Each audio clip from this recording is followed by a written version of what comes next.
حضرت حر کی شہادت کے بعد امام حسین علیہ السلام کا ایک ایک ساتھی اللہ کے دین پہ قربان ہوتا جاتا ہے۔ حضرت عباس کے جتنے بھی بھائی تھے وہ سب امام حسین کے قدموں میں قربان ہوتے ہیں۔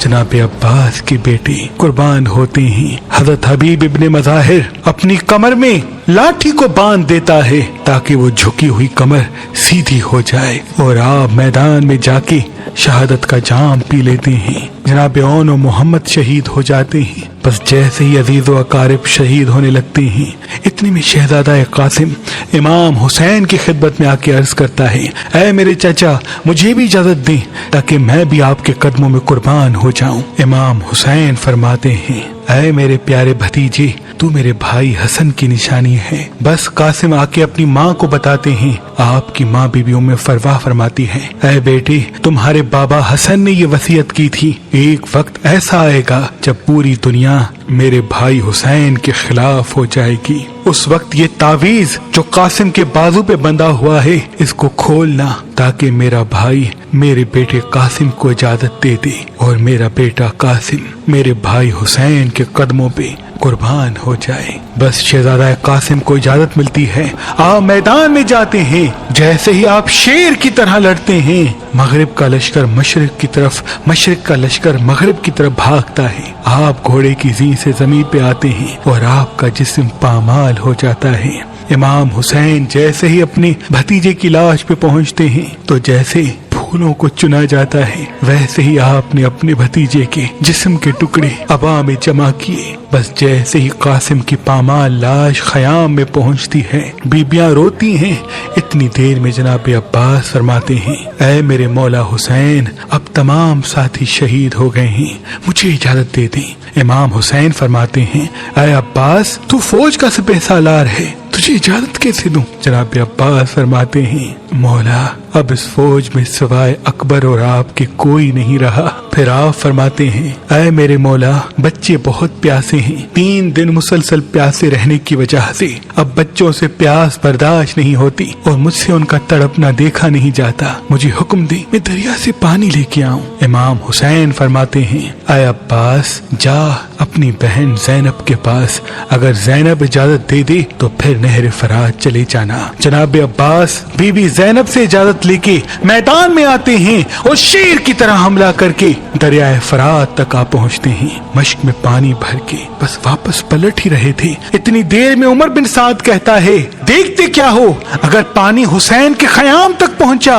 تو ان کو مات دینا بہت مشکل ہے۔ عباس کو گھیر لو اور دور دور سے تیر چلاؤ، وار کرو تاکہ عباس خیمے تک پانی نہ پہنچا سکے۔ بس جناب عباس کی یہی کوشش ہوتی ہے کہ چاہے کچھ بھی ہو، یہ پانی بی بی سکینہ اور امام حسین کے بچوں تک پہنچے۔ ظالم تیروں کی بارش کرتے رہتے ہیں۔ اتنی دیر میں ایک ظالم چھپ کے جناب عباس پہ وار کرتا ہے کہ آپ کا ایک بازو قلم ہو جاتا ہے۔ آپ علم اور مشق دوسرے بازو میں سنبھالتے ہیں۔ جب دوسرا بازو بھی شہید ہو جاتا ہے تو آپ علم اور مشق کو اپنے دانتوں میں سنبھال کے تیز تیز خیام کی طرف بڑھتے ہیں۔ تاریخ نے لکھا آپ پہ اتنی تیروں کی بارش ہوتی ہے کہ آپ کا پورا جسم تیروں سے ڈھکنے لگتا ہے، اور ایک تیر آپ کی آنکھ میں آ لگتا ہے اور ایک تیر اس مشق کو لگتا ہے جس میں جناب عباس نے بی بی سکینہ اور بچوں کے لیے پانی جمع کیا تھا۔ بس جیسے ہی آپ دیکھتے ہیں کہ مشق سے پانی بہنا شروع ہو گیا ہے، آپ جھک کے اپنی آنکھ سے تیر نکالنا چاہتے ہیں۔ اتنی دیر میں ظالم پیچھے سے وار کرتا ہے اور آپ گھوڑے کی زین سے زمین پہ آتے ہیں اور آواز دیتے ہیں، اے میرے آقا حسین، میری مدد کریں۔ امام حسین جناب عباس کی لاش پہ آتے ہیں۔ آپ وصیت کرتے ہیں کہ اے میرے مولا، میری لاش کو خیام میں نہ لے جانا، کیونکہ صبح سے لے کے اب تک آپ نے بہت لاشیں اٹھائی ہیں اور میں بچوں سے شرمسار ہوں کہ میں نے پانی سکینہ اور اصغر تک نہیں پہنچایا۔ بس مولا حسین خالی مشق اور علم لے کے خیام میں آتے ہیں۔ بچے دور سے جب علم کو دیکھیں تو انہیں لگا شاید عباس چچا آ رہے ہیں، لیکن دیکھتے ہیں کہ خالی مشق ہے اور خون سے بھرا ہوا علم امام حسین لے کے آ رہے ہیں، اور چچا